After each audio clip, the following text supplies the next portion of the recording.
Hi, everyone. So good to see you all. Please keep eating. We were just talking about this in the back. We're just chatting. This is just a little chat that we're going to have on stage. And at the end of the chat, you all are going to ask us questions. And hopefully we can give you some great answers. So, yeah, let's get started. Are you all ready? Nice. Wonderful. Okay, so before we do introductions, I just want to say thank you to you two particularly for being here and for all of the incredible work that you've done.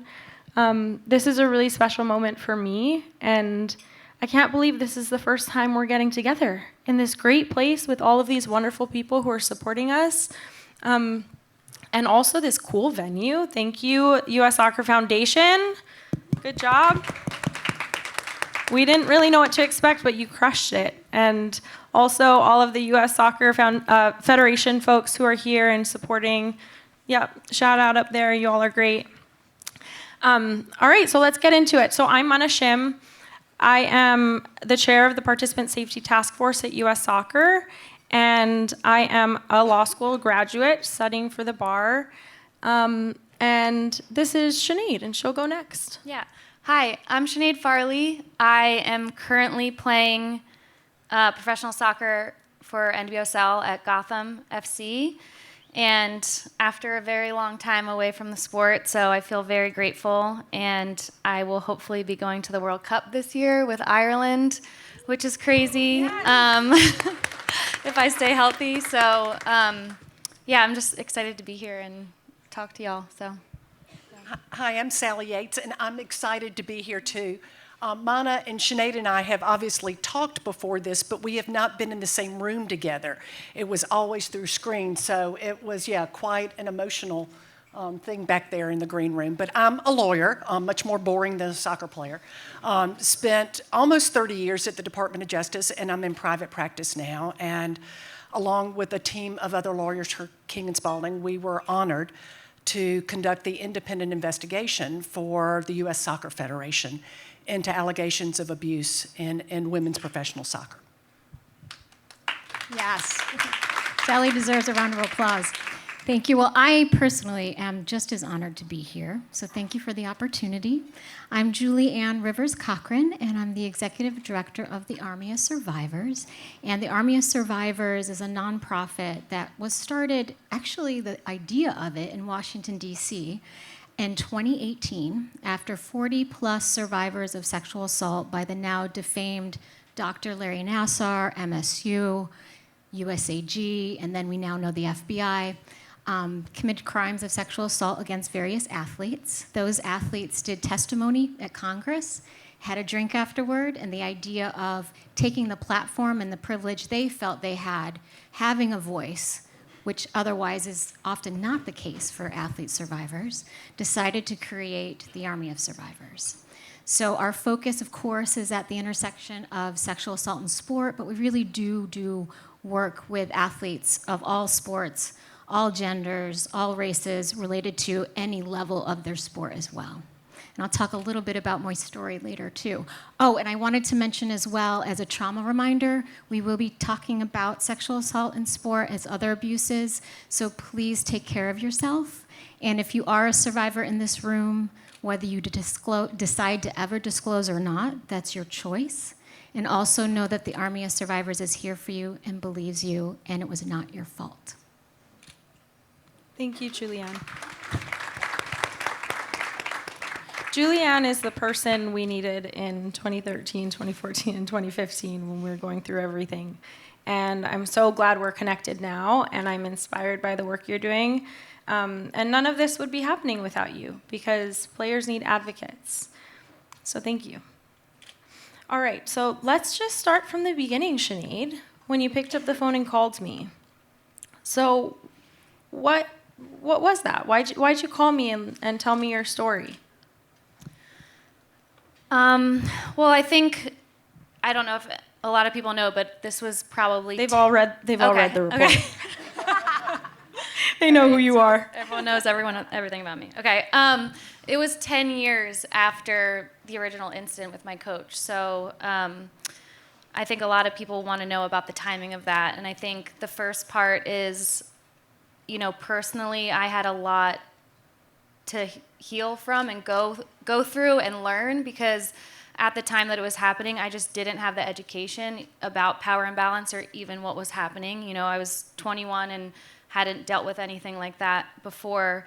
And I think there was a certain amount of therapy I had to go through, education, experience, just talking to other people about it, where I finally realized that it wasn't my fault, because I had really lived my life from that moment with a lot of shame and guilt, and it affected my behavior and the decisions that I made. And so once I got to a point where I had kind of learned enough to know the truth about what had happened, I was able to just feel free of that and know that I wasn't alone, because that's a very isolating experience, and I think shame can make us feel that we're the only ones going through it, when that's never the case.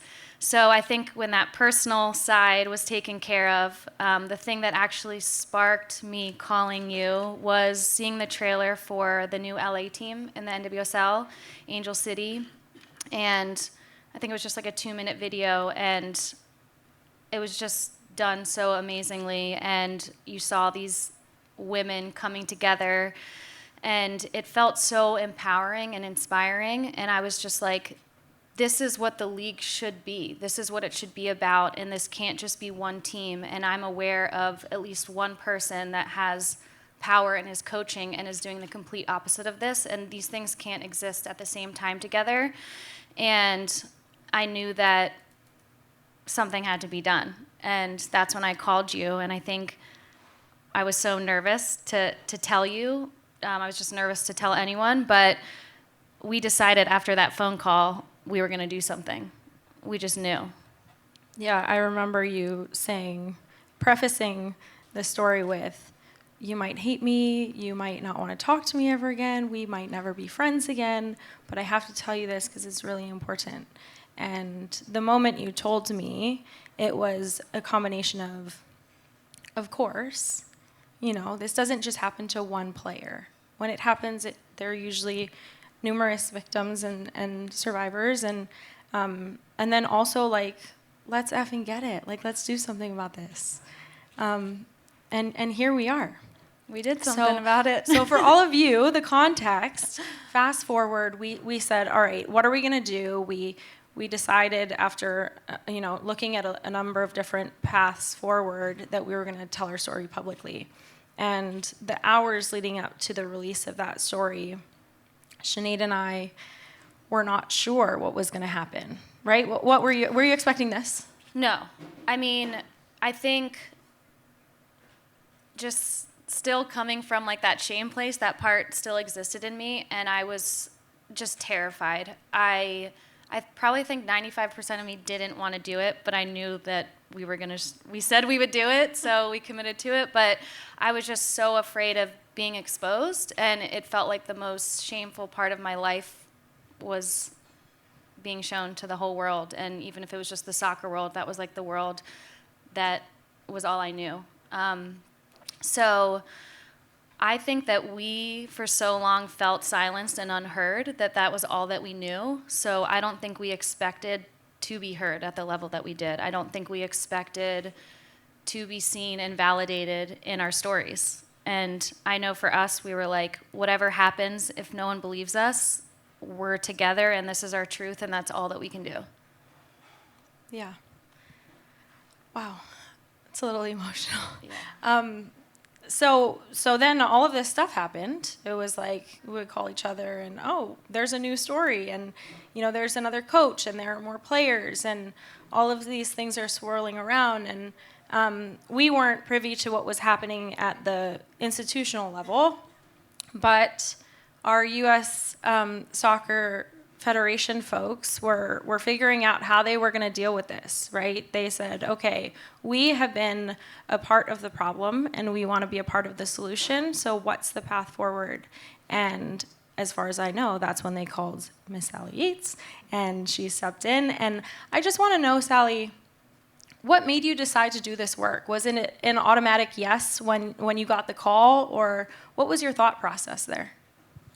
Gosh, it was a swirl of things. I think the first thing that I was struck by was that when U.S. Soccer said they wanted an independent investigation, they made it clear they really wanted an independent investigation, that they wanted to find out what happened, that whatever the facts were, the proverbial chips would fall where they would. And look, I haven't been in this private practice gig for all that long, but I can tell you, sometimes you get a call and they say they want an independent investigation. It's really not so independent. They want you to do something to defend whatever the organization is. And, there's a place for that in some things, but that wasn't it with U.S. Soccer. So I was so struck by the fact that they were earnestly saying, just let it all out there. You'll have complete carte blanche to be able to follow the paths where you think they need to go. And then I was inspired by you two and the courage that it took for you to come forward. And, we didn't know at the time that we got the call if the two of you were going to be, when I say the only two survivors, it's not to minimize it to say the two of you, but we didn't know if this was going to be an isolated thing or a systemic thing. And our job was to be the impartial investigator here to find out what it was. But after having spent so long at DOJ, to have an opportunity to be able to truly search for the truth and to be able to speak that truth to an organization and to individuals who have been impacted by this, who truly wanted to know it and wanted to do things to change, I felt like that was just an incredible honor. And I felt a huge responsibility for us to get it right, to get the facts 100% right, to make sure our judgment was right, to make sure we were being fair to everyone involved in this. So an enormous responsibility, but we were inspired all along by people like you who were willing to put yourselves out there for the betterment of a sport that you love. And I promise the rest of my answers will be shorter. So No, it's great. So I want to ask, were you surprised by what you found? You said you weren't sure if it would just be the two of us or you would uncover a systemic problem. How did you feel, and were you surprised when you found what you did? Yeah, I think I certainly suspected that you two weren't going to be alone. That doesn't happen all that often. But I had no idea that we would find the type of systemic abuse. And when I say abuse, obviously there's sexual abuse, but the type of verbal and emotional abuse as well that had become so commonplace. It was remarkable how player after player with whom we spoke, and it didn't matter what team, in a lot of ways it didn't matter kind of what vintage they were, whether it was current players or past players, talked about the same type of systemic emotional abuse. And you all know, we're not talking about tough coaching, we're not talking about yelling at a player on the field, but that type of manipulation that was going on that also created the fertile ground for sexual abuse to happen. We were very surprised to find that it had leaked into, certainly not every coach, not every team, not suggesting that, but we were really surprised, and disheartened doesn't seem to capture it, that it was as prevalent as it was. And that so many players had come to just sort of think, well, this is the way it is. This is what soccer's like for women. And they had gotten used to some of it in youth leagues, and so had a hard time being able to distinguish what was appropriate and what wasn't. So I said it wasn't going to be as long, and then it was. I find that interesting because nothing in your report was surprising to me.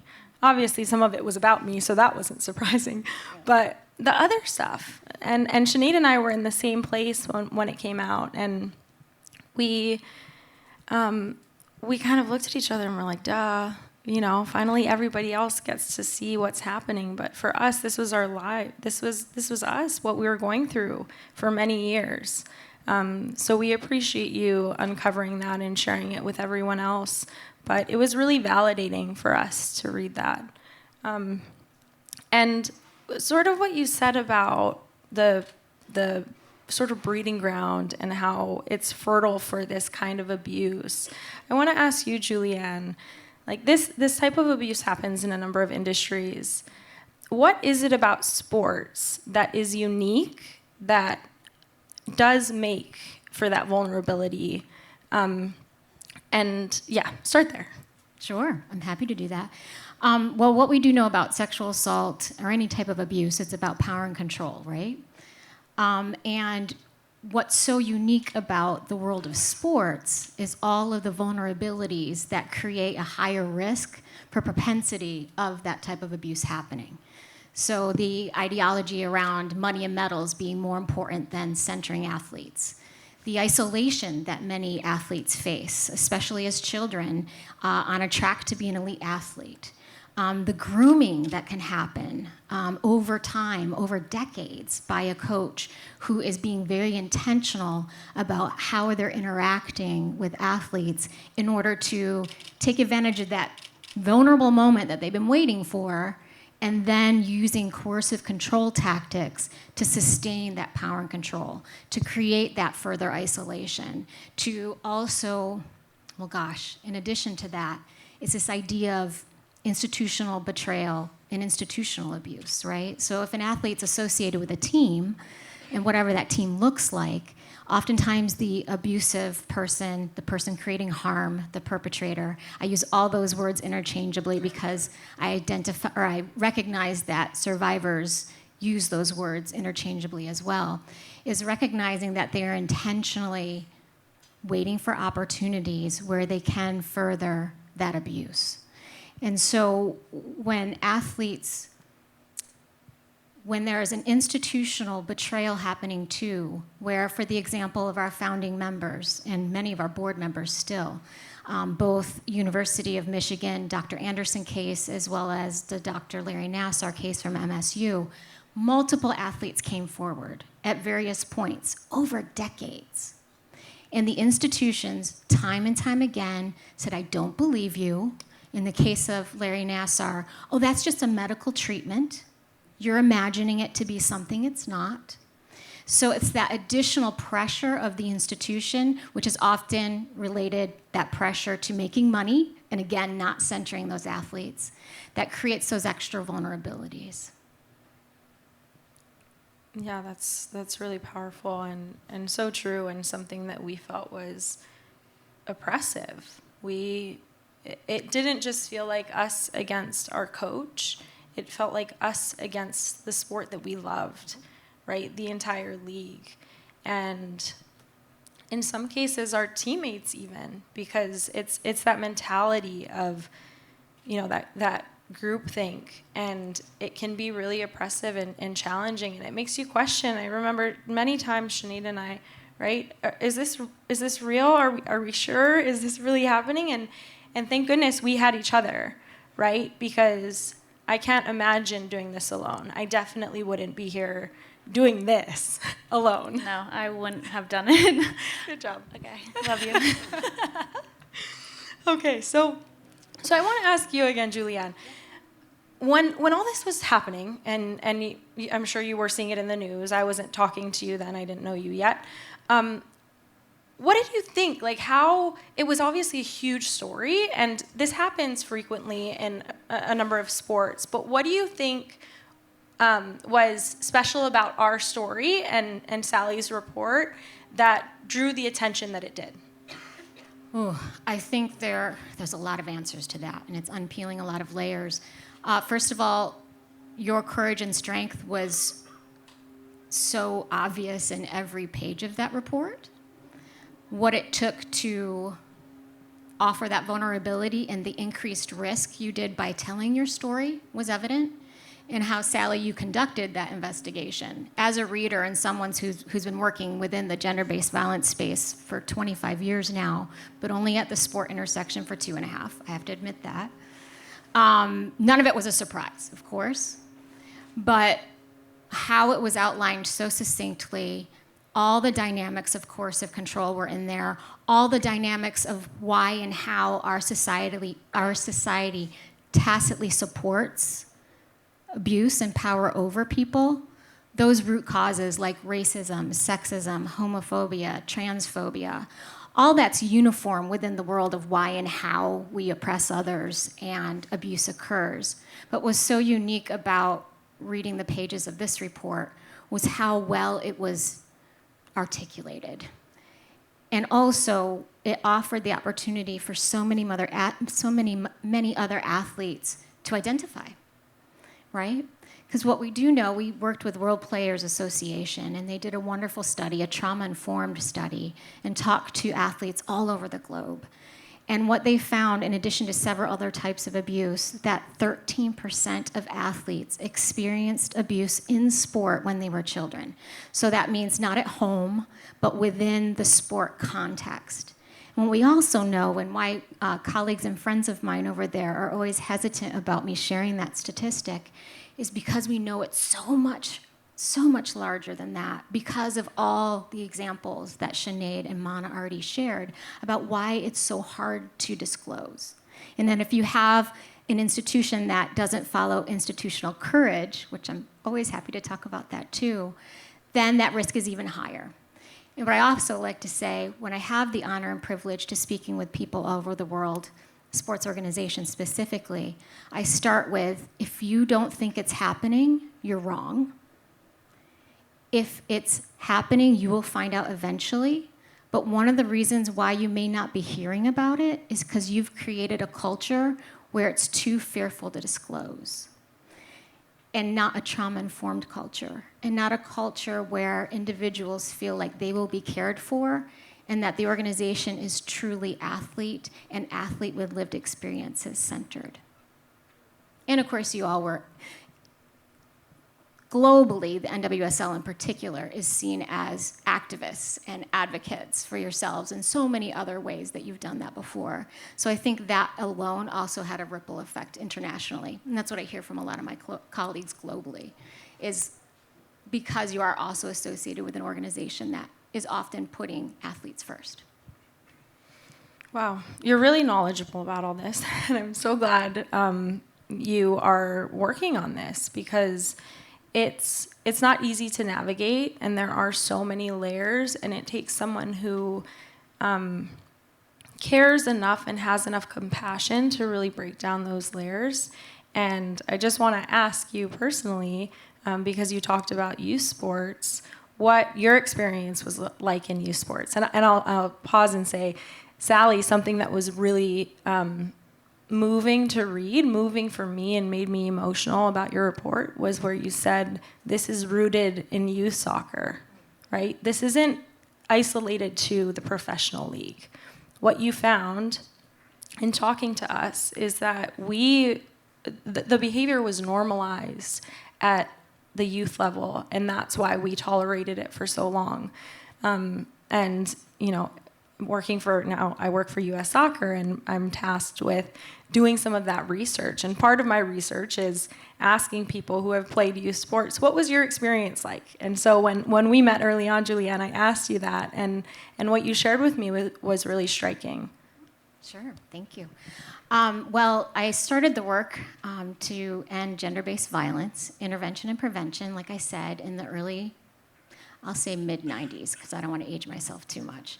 And I started doing the work then because I had experienced myself domestic violence and sexual assault as a child, so as an adult survivor. And fast forward years later, which is now 2.5 years ago, having the honor to meet our founders, Grace French and Louise Harder, it clicked for me that this is the opportunity in my career to explore why all youth don't have the opportunity that I did as a survivor of abuse in the home. And what I mean by that is that I had a very traumatic home life. As a result of that, in fact, my identity was very much tied into being an athlete.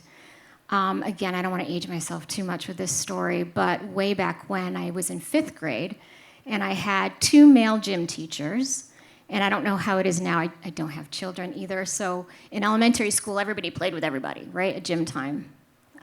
And oftentimes, Mr. Whalen and Mr. Gregorka, which I continue sending holiday cards to this day, were very vocal about my athletic abilities. They were very supportive and were public about it. And back then, that was a huge deal for a girl to be identified as someone that was as good as the boys in gym class. It seems so simple. But for me, it was this moment of, wow, I'm getting positive attention at something I'm good at, and this may mean an out for me. I'm not, or nor have been, a professional athlete. But what I did do instead was everything I could to be involved with every sport possible. And being someone that was being abused at home, I reflect on this fast forwarding to 2.5 years later. If I hadn't had that, all the positive affirmation, all the team support, all of what was happening is they were building my resilience to mitigate the trauma I was experiencing at home. If I hadn't had that, I honestly don't know if I'd be here today doing this work in any capacity. So in reflecting on that and realizing that was my story, I just felt compelled to stop what I was doing, which is still gender-based violence work in some ways, and do what I could to support athletes with hope that the joy of sport really is the joy of sport for all. And that's why I think a lot of people in this room are doing what we're doing in soccer, because we want every player in our programs to have that opportunity. And for me, hearing that contrasted with our story was really striking, because for Sinead and myself, it was our safe place that then was taken advantage of, you know? And Sinead, can you tell a little bit of what that meant to you when that was taken from you? Yeah.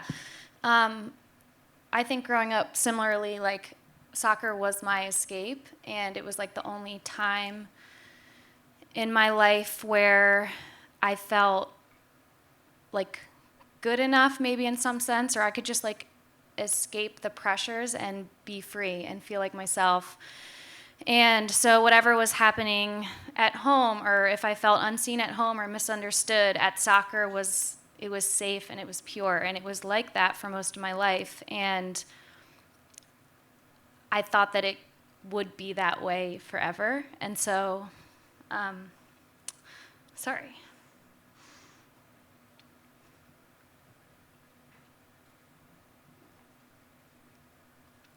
I think when I went pro and that changed and that was taken away, that was kind of like just a huge blow, obviously, and I didn't understand it, and it obviously just really affected me and almost like jaded me so much, because soccer was like the one thing that I had, and sports, other hobbies, activities should be that for people.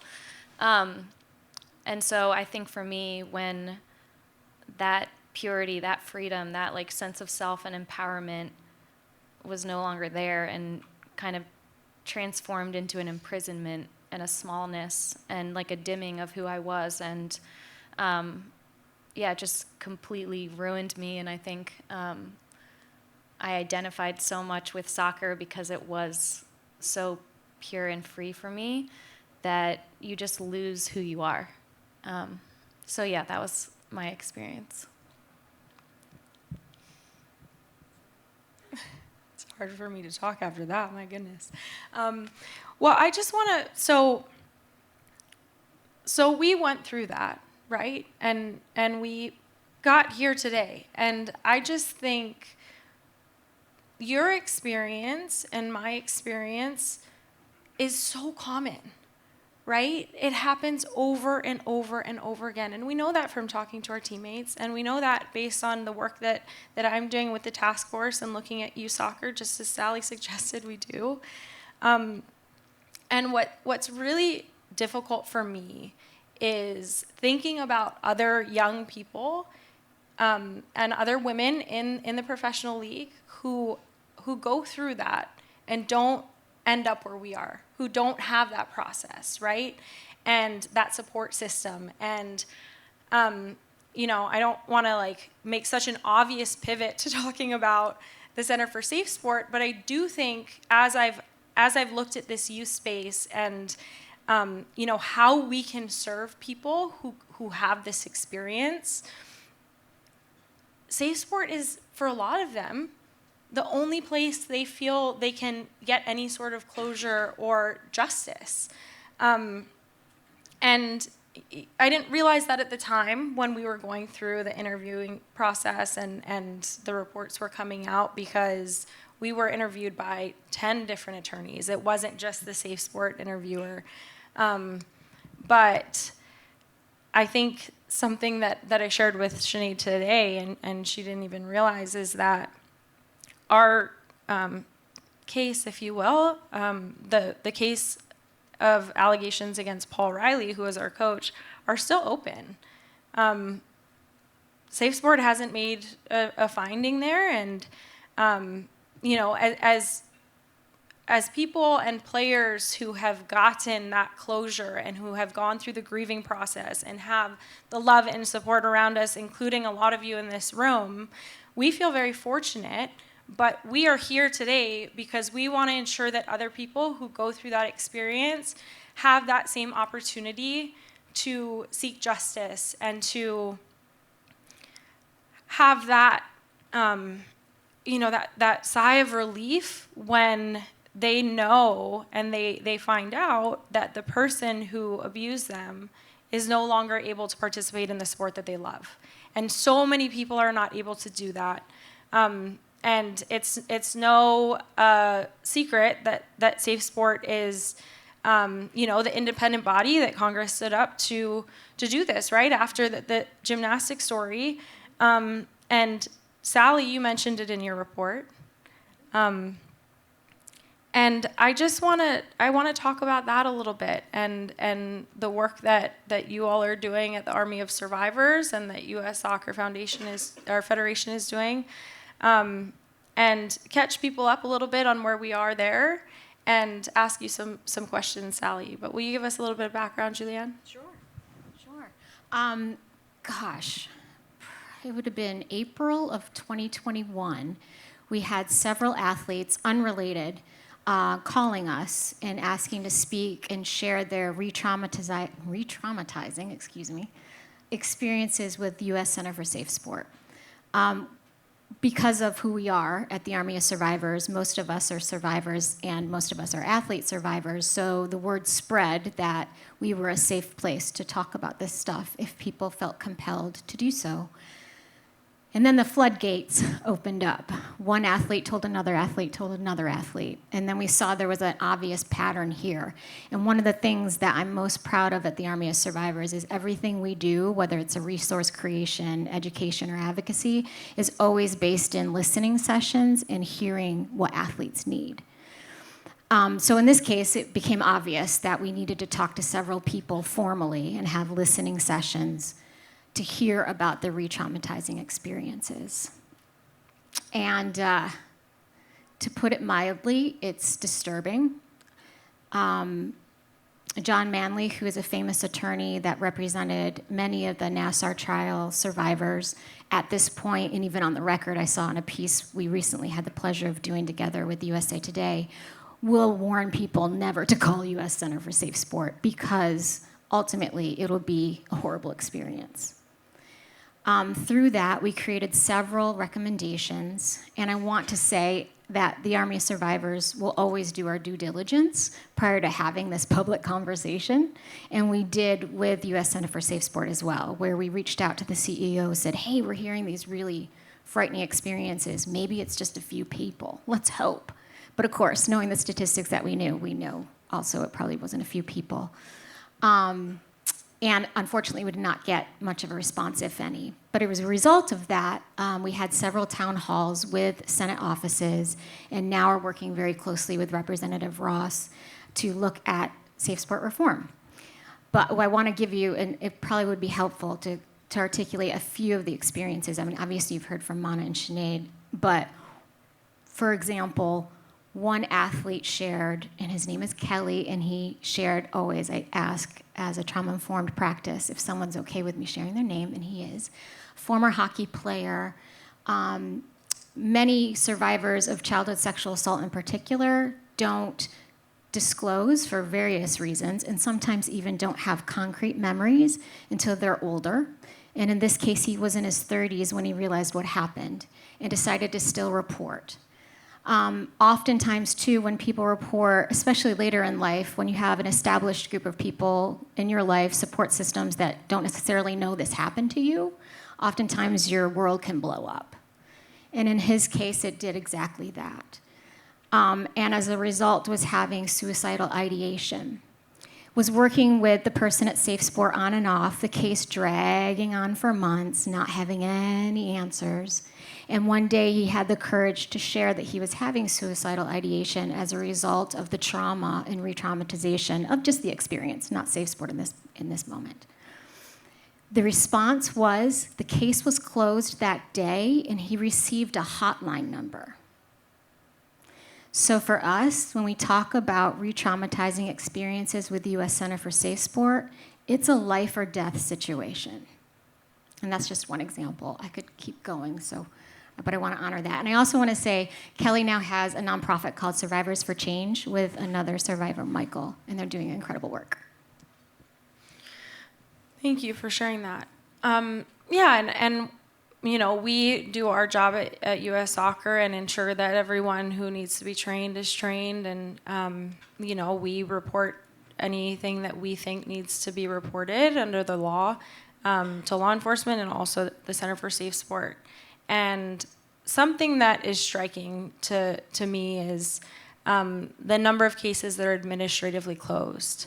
So, Sally, can you talk about that when you uncovered this, right? Like, okay, so the Center for Safe Sport gets a report of sexual misconduct against a coach, and they supposedly do an investigation, and the majority of those cases get closed administratively, which means no finding. What do you think of that? Well, first let me say we were not investigating Safe Sport or even reviewing Safe Sport, but of course it dovetailed into everything that we were investigating. And, you know, I think it was certainly Safe Sport and the creation, it was coming from a good place. It came after, you know, the gymnastics horrific situation there. But what we found in our experience here is the vast majority, I've forgotten stats now, it's 90-something%, are administratively closed. And what that means is there's no finding one way or the other. It's not that there was truth to these allegations or that they were not proven. It's just administratively closed, and there's not a reason given for that. And it can vary from a whole lot of things to perhaps it's the victim did not want to participate, they weren't able to establish enough evidence, that maybe they don't have, it's not sufficiently high on the priority list given the huge number of matters that they have. You don't have any idea why it's administratively closed. And then we found, for example, U.S. Soccer might get notice that it's been administratively closed, but they're not told anything about the reason why or what the facts are. And there's this incredibly complicated patchwork of jurisdiction with Safe Sport. And they take the position that if they have exercised exclusive jurisdiction over a matter, that nobody else, particularly U.S. Soccer, is allowed to do anything then about it, that they are the exclusive ones to investigate and take any action. And that puts organizations like U.S. Soccer in a terrible position. And then we could talk a lot about you can take interim measures, but there's just been a lot of back and forth, and it's been a situation where rather than working with NGOs, about how to put safety measures in place to ensure that abusive coaches are not able to continue to do that. It's been a very intimidating kind of process, and like, we'll report you to Congress if you do, and that's not a situation, that's not an environment that is really looking out for the safety of the athletes. And so, again, I think that there are people at Safe Sport that are trying to do the right thing. It's an organization, I think, founded for the right purpose, but it's not serving the purpose that it needs to serve. And what we also found is, at least in the NWSL, the vast majority of players didn't even understand Safe Sport applied to the NWSL. They thought that it was just for youth organizations, and so even if they had been inclined to report to Safe Sport, they didn't know that it had an application here. So it's again a good idea, but lacks something in carrying out the mission. Yeah, and I just want to add to that too. I talked about floodgates of people with problems with the experience. The floodgates they experienced once they were open, so to speak, open for business, was tremendous. And so the resources themselves, they don't have enough money to really do it well, let alone offer advocates, and that's something they really should do. Yeah, and I think, Sally, I mean, kind of merging those two things, when you say it's really complicated and a lot of people don't understand the process and there isn't much information sharing, right? With the lack of resources, the number of cases, the sensitivity of the matter. You know, at US Soccer, something that we really value and are trying to do in our organization and, you know, externally when we work with other organizations is to really just get closer, right? Like, let's share information. Let's work collaboratively so we can tackle these really difficult issues. Because as far as I'm concerned, no one can do this alone, right? If we're going to adequately protect our players from abuse, it's going to have to be a full team effort.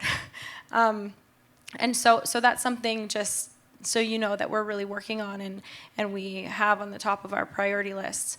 I want to ask you, from your experience as a former prosecutor and someone who's spent a lot of time on very serious cases, what do you think about Safe Sport's reasoning for administratively closing cases when there is a reluctant victim and the victim doesn't want to participate in the investigation?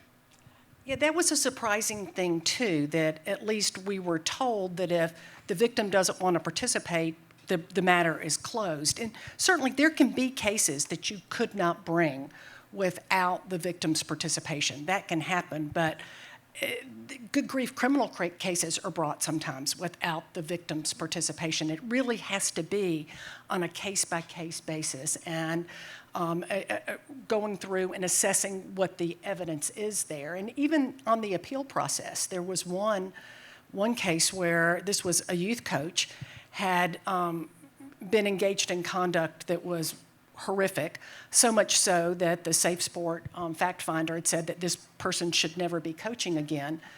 The victim did not want to have to testify in the appellate process because Safe Sport also gives the individual who is accused a whole new hearing, not just like reviewing the record, but a whole new hearing if on appeal. And the victim survivor had just said, enough, you know, I'm done at this point. So the matter was dismissed. Surely there's got to be a way that we can work through a process here that doesn't then just put somebody back in the pool of coaching when the victim has just said, enough, I'm not going to testify yet again in another hearing. Yeah, I think about my situation and all the support I've had and what a happy and comfortable place I'm in now. And I think if they called me and said, hey, you need to come back and testify, I'd probably break down in tears and say, no, not today. I can't do that anymore, right? And I asked Sinead about her experience with the center and her interview. And what did you say? I just said she was really intimidating, the Safe Sport person. And that's the opposite of what you would want to be with a victim. And it's not helpful for anyone. Yeah, yeah, and I think that's something that obviously Julianne and her team brings to the table, is just that understanding and sensitivity and advocacy, right? We were fortunate enough to have advocates, but a lot of people don't, and that's a part of the safe sport process that doesn't currently exist, but is really valuable, especially if we're talking about going through it again, right? If you're doing it multiple times, it just becomes increasingly hard. So Can I just follow up on one thing you said? It really does take everyone, though. I mean, safe sport has a role to play, and there's improvements that can and should be made there. But it's not all on safe sport. It's also at the team level. I mean, they're at the place where they are most likely to be, witnessing firsthand what's going on. So at the team and the owner level and the league level and at the federation level, to be taking action where they can to protect players. So as much as I think there are improvements to be made at safe sport, I don't want to be giving the impression here that it's all on them to be keeping players safe. I think it truly does take everybody. yeah, absolutely, and that's something. One of the complicated factors is that there are so many NGBs, and they vary greatly, right? The process, the way you register, the way you participate, the frequency in which you participate, the way you travel. There are so many variables, and I think, the ones who really have the ability to prioritize player safety and educate and prevent this abuse from occurring, it's all of us, and it goes all the way down to the coaches and the parents and the administrators. And I'm grateful to be a part of an organization that I think is doing a really good job with that.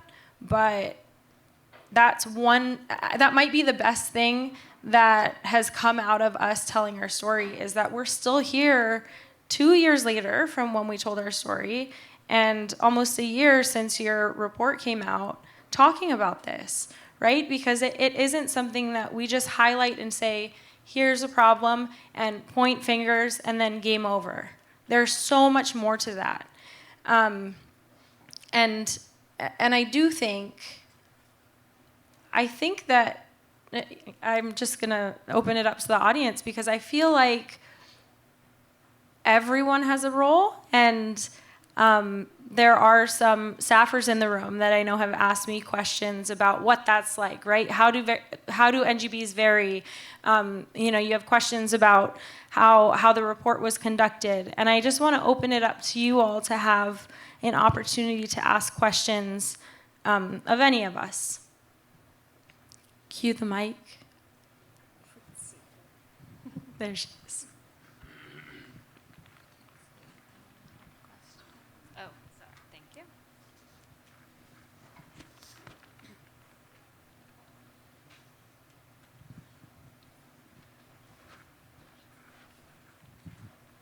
This is regarding institutional courage.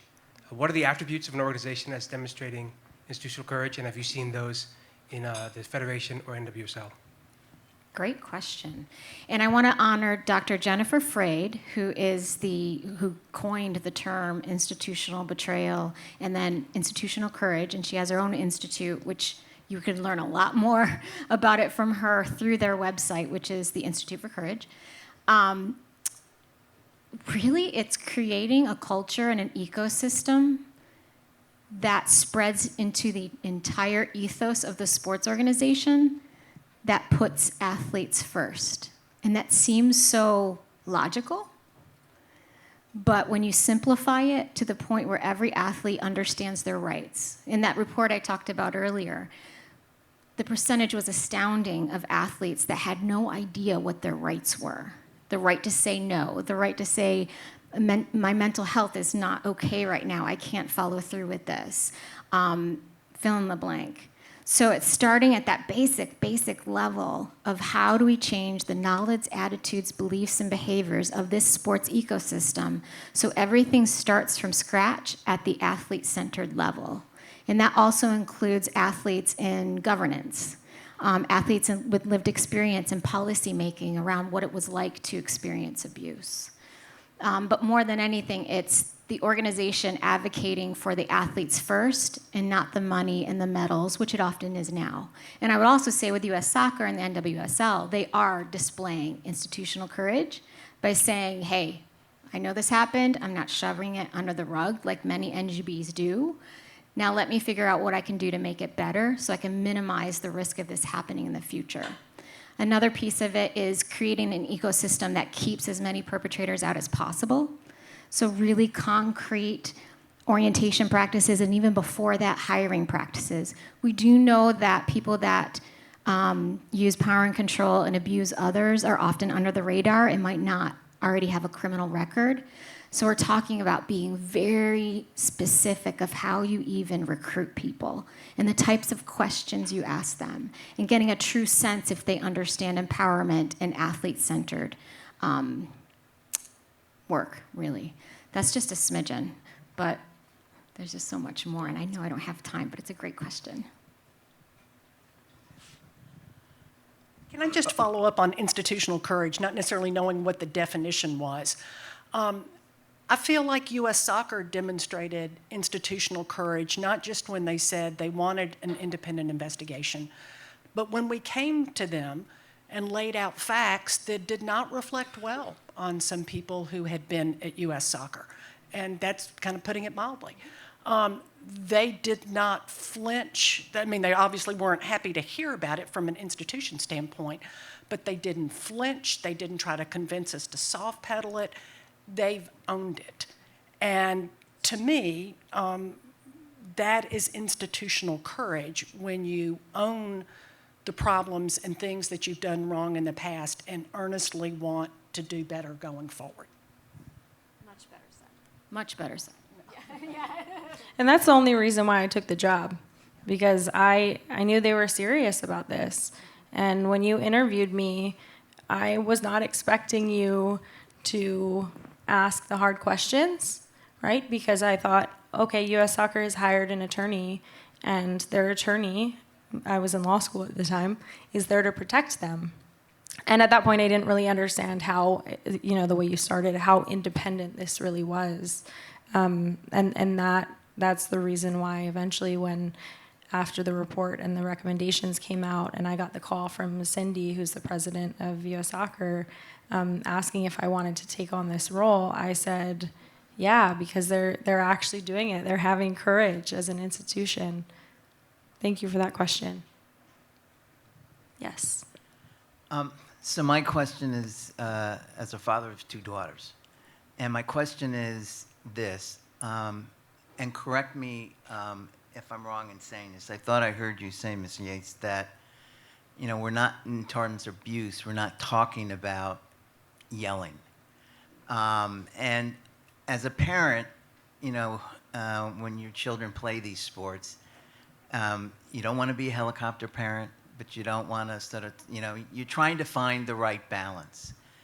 And based on what I'm hearing with Safe Sport, I think if it gets to that situation, it's too late. I mean, we need to find a way to stop it at the youth level. And it seems to me it would be helpful, particularly to parents, to know, certainly we understand sexual assault is absolutely wrong.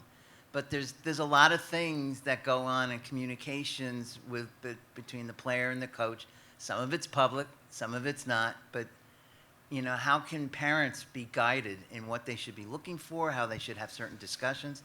Because I think we got to stop it at the early ages of our kids so we can manage it and get ahead of it. Right, and as the parent of a daughter who played soccer, and I remember how intense it was. I'm not suggesting to you when I say it's not yelling. Yelling can be abusive.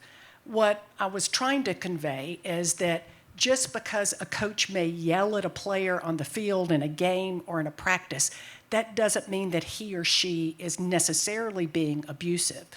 But when that yelling becomes pointed at one person all the time, when it is directed at the soft spots of that player, where the coach knows where the vulnerabilities are, and the yelling is about power instead of trying to improve performance, that's abusive. But being able to define that for parents, for players and others of what's in bounds and perhaps, quote, tough coaching and what's out of bounds. I think we do have to be careful, though, that we don't just excuse conduct that really does become abusive with saying it's tough coaching.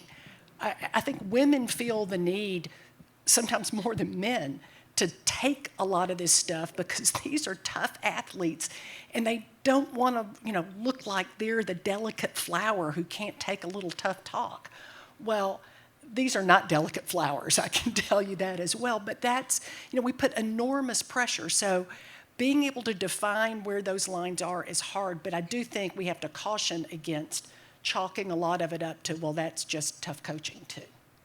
Absolutely. And something that was really insightful when I left soccer, when I stopped playing professionally and I went to law school, and I just saw the way people interact with each other. And I thought, my whole life I played soccer and I was exposed to all kinds of coaching, and I took tough coaching, and I had some really positive coaches, but it wasn't until I left the game that I realized this wouldn't be okay in any other setting. No one, from the professional sport world, no one would talk to another adult this way outside of the team environment that I was in. And that's shocking, right? Like, I was working in a professional setting at the public defender's office, actually, and times were tough and there was a lot of tension and people were not happy, but no one yelled at me in a way that was demeaning and, to what you said, hit my soft spots. And it's a fine line. It's hard to read that, and I think it takes a lot of experience. And the way we can get better at it, honestly, is talking to more athletes and listening to people's experiences in sport, and uncovering what that abuse or what that yelling does to the person. But it is, I would encourage you to go back to your lives and look at the way people are treated in sport. And I'm just going to give out a shout out to Jason here, who's the president of Positive Coaching Alliance. And we're working with him closely on the education and prevention side of this. Because just to your point, it's our responsibility as an NGB to protect our athletes, right? It's not Safe Sports' responsibility. They are one part of the process when it comes to reporting, right? When it gets to that point, but how do we prevent it from getting there? And a lot of it is on the coaching, but as far as I think the athletes' experience, teaching them healthy boundaries, and to me, when I have a kid, I don't want them being talked to on the soccer field any differently than they would in the classroom. Like, that really, for me, I think is a standard and something that we can look at and say, okay, our teachers are expected to bring things out in young people, right? To inspire them, to teach them. And I think there's a lot to learn there. I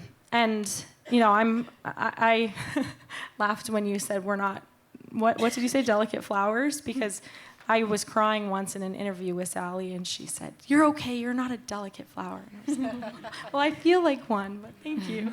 You are not. I guess, too, if you don't mind my adding, is not just parents, but anyone associated with an athlete recognizing and really taking time to understand the dynamics of abuse.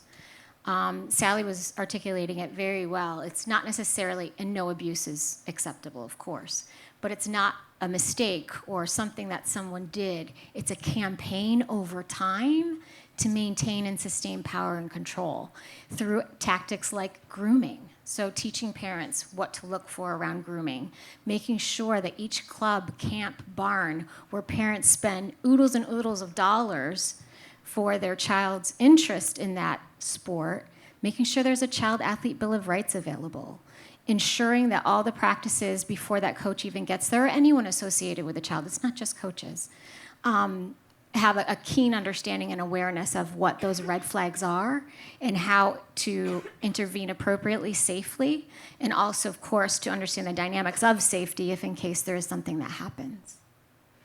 I loved earlier today, so many people, I've been here all day, and all the panels were talking about how can we be more inclusive, create more equitable spaces, and I also encourage you to create those safe spaces as well.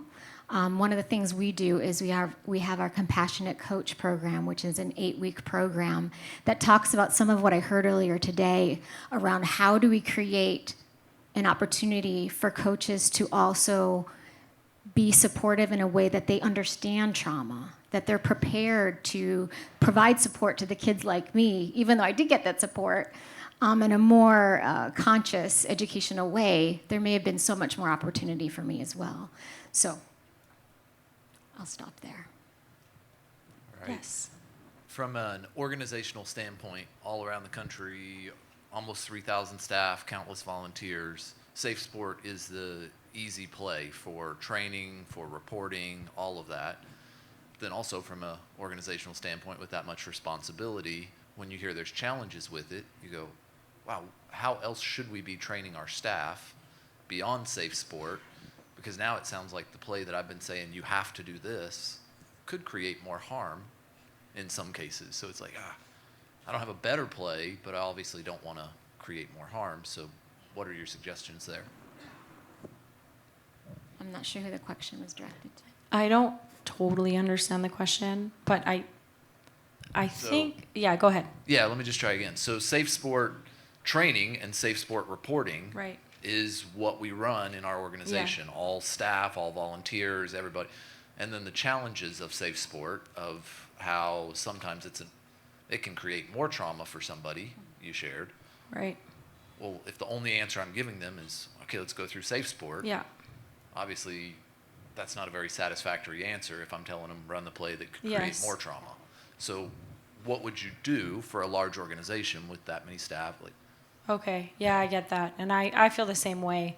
As part of U.S. Soccer, it's our job to make sure everyone knows where they're supposed to report and what training they have to do, and that is the mandated training. So we definitely encourage it. And I think the answer that isn't really satisfactory because it's not a true, tactically this is how we get it done. But the answer is what Sally put in her report, and she said, if it's not working, you have to figure something else out, right? If this entity that is supposed to, adequately bring closure and keep bad actors out of soccer is not working, then we have to find another path forward.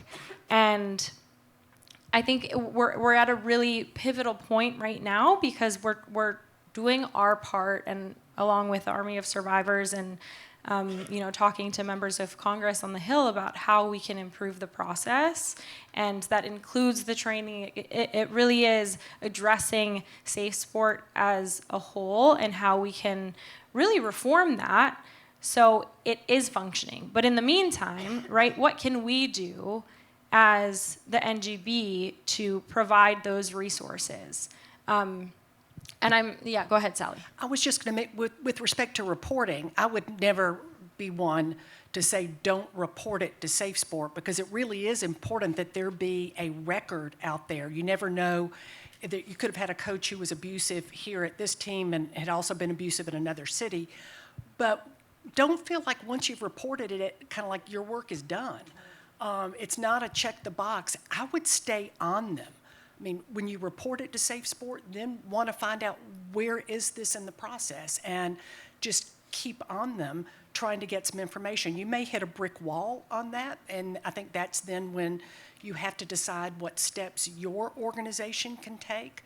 But I would continue to be the squeaky wheel and wanting to know what's the status of this, what have you determined? And I would also add to that is providing as much information as possible to athletes and whistleblowers before they report, if in fact you have that knowledge and that privilege of that information. We're currently creating a resource because we figured, this might be a good idea to actually spell out what this might look like what happens when you report, what doesn't happen, what could go well, what your expectations should be. So that's coming forth soon. But I think that the key piece of that is being that support system if you have the luxury of doing so, and offering the athlete or whistleblower as much information as possible about the before, during, and after. And I think we have.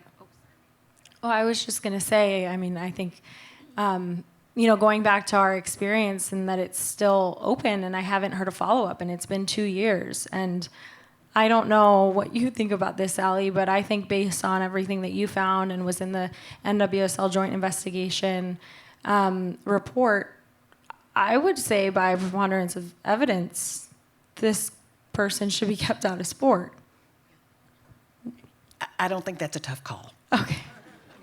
And the point is, why hasn't that happened, right? So I get it doesn't feel good to, just point everyone in this direction and put all in your eggs in that basket when you know it's not functioning the way we would all like it to. And I think exactly what they said about following up on the process and being a part of the solution. But I find it really difficult when I get a personal call and, hey, my teammate or my kid in some situations is going through this thing. How do I make it better? And I mean, for me, oftentimes it's call an attorney, call a victim advocacy group, because those are the people who are going to help you navigate that process. But that's not a solution because we don't have those resources everywhere, right? We had wonderful pro bono attorneys who helped us through the entire process, but that's not available for every athlete out there who has a report. I think we have one final question. All right, so thank you all so much for the courage to say the hard things, to tell the truth, to bring your most vulnerable self forward. I think that's really amazing. And thank you all also for the work that you've done in exposing all of this and creating a sisterhood of support for people. I love that your voices are prioritized on this panel, but it is the only panel where there's no man speaking. And I think oftentimes when it comes to sexual assault, it's a woman's issue. And so I'm wondering what we can do collectively to make men feel more a part of this. And I was just wondering on your own personal journey if there were any men who defended you, protected you, advocated for you, and that we can make it feel less shameful or embarrassing for men to be involved and this not just be a woman's issue. Thanks. Go ahead, Sinead, you're up. I mean, okay, so for me it was tough. My dad passed away right after everything happened to me with Paul Riley, and he was my best friend. And so I didn't really have men to support me. And this is not embarrassing, but I'm being very genuine when I say all of the men at US Soccer have been incredible. And I feel like I have colleagues and friends in them. And the reason why I can show up every day and do this work is because they are just as invested in it as I am. And the men in the Federation are really my closest teammates that I work with regularly on this issue. And I think it's a good balance. Ray, who's our lobbyist, he and I go around office to office, and he has my back, and he provides a different voice that is really meaningful. And I think that balance has allowed me to continue doing this work. Go ahead, Sinead. Nope, survivor voice. Go for it. Okay, please. I similarly, or maybe not similarly, I don't know. I think growing up, I had difficult relationships, maybe with my dad and men, but was very lucky to have some great coaches, male coaches along the way, and they've all been with me throughout this whole process. So I've definitely had a lot of positive male role models in my life. And I think, well, the one thing I want to mention about that, and it reminded me when you were talking about like athlete-centered work, and I know that we're all here with US Soccer, but it really is human-centered work, right? And I think the same thing with gender. I just believe that like this is about being trauma-informed for other humans, being able to be there for other humans, no matter what your gender is or what you've been through and what position you're in. And I think that that's just like happens by continuing to have the conversation. Like any growth that I've had, any opportunity I've had to come forward and share and inspire others is because I wasn't alone in that, because I had community and I had other people. And I think something that we're all in control of, because really at the end of the day we're not in control of a lot, is like showing up and having the hard conversation and being there for someone, and just like taking that initiative to share a little bit about your story and realizing it gives someone else the opportunity to reflect their story back. And those are my favorite conversations I've had with people, and those are the best relationships I've formed with people that realize we have so much more in common than we ever thought. And that's how you meet other victims, other survivors, just by sharing. And so can we create those safe spaces for ourselves, but also, I mean, there's organizational safe spaces we can create, but just like continue to be in community with one another. And that's not based on gender or race or anything, whoever it is beside you, like, can we just be there for each other as humans and remind each other, like, at the end of the day, that's what it's all about. I know that's not like a real answer, but I just think as we keep talking about it, it will give men the courage to continue to talk about it. I mean, already I think there's more male survivors that have come out and been public about it, and I just think we just keep it going by continuing to talk about it. And so we only have a minute left, but in closing, if you want to respond to that or have any other final thoughts, panelists. Really quick, I promise. Yes. There is a misconception that sexual assault is a female issue, primarily male against female. That is the case in terms of statistics, but many men are abused as well. Half of our board identify as men. Most are athlete survivors from the Dr. Anderson case. Dwight Hicks, former NFL Super Bowl winner from the San Francisco 49ers way back in the day, identifies, of course, as being male, as well as a few other board members. And part of our conversation around building awareness is they're talking more about it and building community, but also recognizing what we talked about before around knowledge, attitudes, beliefs, and behaviors that even creates this sort of violence is the toxic masculinity piece that keeps a lot of men from feeling safe to even express what happened to them. And then the fallout once they do. So it's very important. It's something we honor greatly. And also to what Sinead said at the end of the day, being trauma-informed and being athlete-centered is truly being human-centered. So I appreciate you saying that as well. And I'll stop there. Thank you. Sally, any closing thoughts? No, just thanks to everyone here and for your investment in this. And thank the two of you. Without you, none of this would be happening.